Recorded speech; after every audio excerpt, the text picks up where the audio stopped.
Greetings and welcome to Road to Guitar Mastery, the ongoing show where I attempt to master the guitar by breaking it down into its most fundamental pieces. In today's episode, we will be looking at automation, or how we can push our technical knowledge deep into the subconscious, allowing us to play freely without any wasted processing power. When I started this journey, I always assumed that if you play one thing long enough, it would eventually seep itself into the dark recesses of the mind. Though this may be true, I recently learned that we can absolutely speed up the process by isolating the automation itself. This diagram shows how I like to conceptualize this principle. I believe the goal when learning anything is to push a concept from awareness, which takes the most mental processing power, as far down into the subconscious, where that awareness then becomes knowledge, which takes the least amount of power. Imagine the task of driving a car. At first, you must be adamantly aware of each motion the steering wheel makes, where all the knobs and levers are, what your foot is doing, all of this while trying to pay attention to the road. This challenge forces the brain to automate all these little tasks, so eventually you execute without fear of crashing. We can apply this to our guitar playing as well. The top half of the pyramid represents the first challenge, or what I call the isolation phase. This is where we break down the individual challenges and isolate them until we can move to the second level. The bottom of the pyramid, or the multitasking phase, is where we practice the task without thinking about it. I'll give specific examples shortly, but the basic idea is to stack new conscious layers on top of your original base skill, forcing it further down into subconscious thought. Let's look at an example of this in practice. Every time you move horizontally across the fretboard, your arm executes a minute task. If this calculation is off by even half a centimeter, you will either miss the note completely, or you will create undesirable string buzz. This is a perfect technique to automate. First, we take the individual skill of changing positions and we isolate the challenge. We practice moving between two frets with just our pinky finger to imitate the full motion of our hand.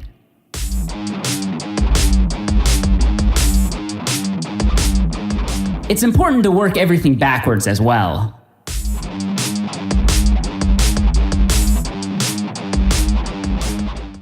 From here, we can add a basic pattern to move back and forth between. I'm using my pinky followed by my middle finger in all these examples, but you could just as easily use any pattern.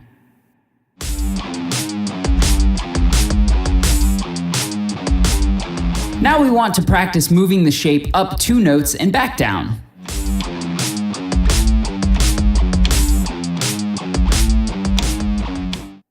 Following this logic, we can eventually move the pattern infinitely in either direction.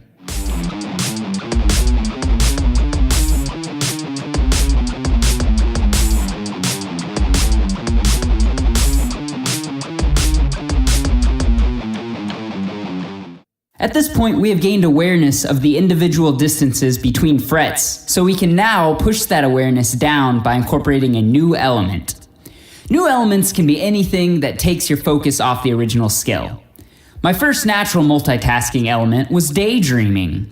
I would spend so much time on one task that my mind would wander while my body continued the exercise.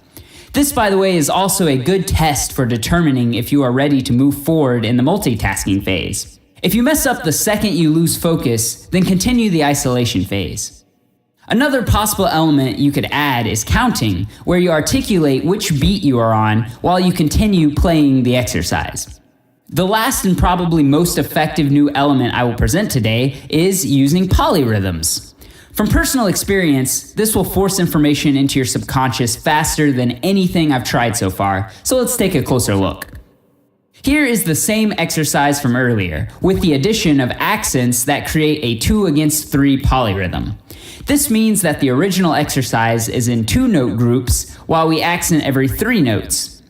Polyrhythms by nature are doing 2 different things at once, which forces your focus to pick one side or the other.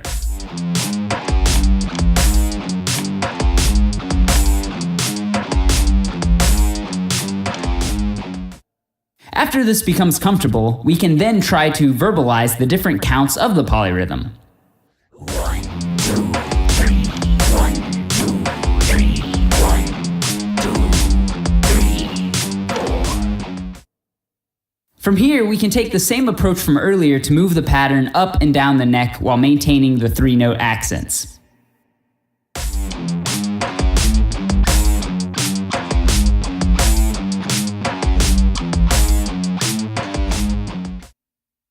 Here is the entire exercise to the 12th fret incorporating a similar element, up-downing, which is where we verbalize which direction our pick hits the accent.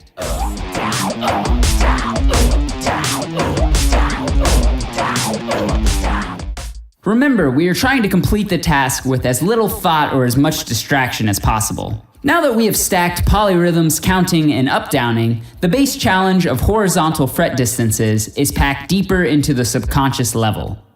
While we are at it, let's look at automating the vertical string distances. Once we have the awareness from practicing 2-note groups, we can automate this motion in the same fashion using polyrhythms.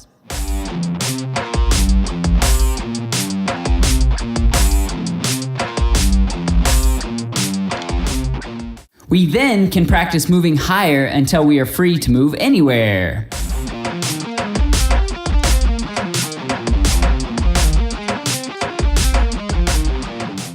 And much like before, the new elements push our vertical distances into the subconscious level. Let's add one final level to really solidify these micro tasks, and that is diagonal automation.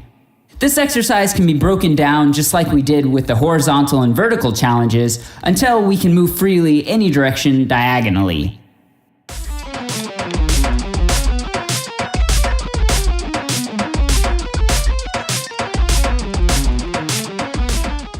By the time we've stacked all these elements, our original tasks are so low in the subconscious that we can now perform them automatically with little to no thought. This approach can be utilized for taking any skill all the way to the highest level. I hope this video was helpful, and if you have any questions or comments, let me hear it down below. The worksheet for this video is available at either my MeWe or Patreon pages, also linked down below. Thanks for tuning in, and I'll be back with another episode very soon. Take care, everyone. Justin.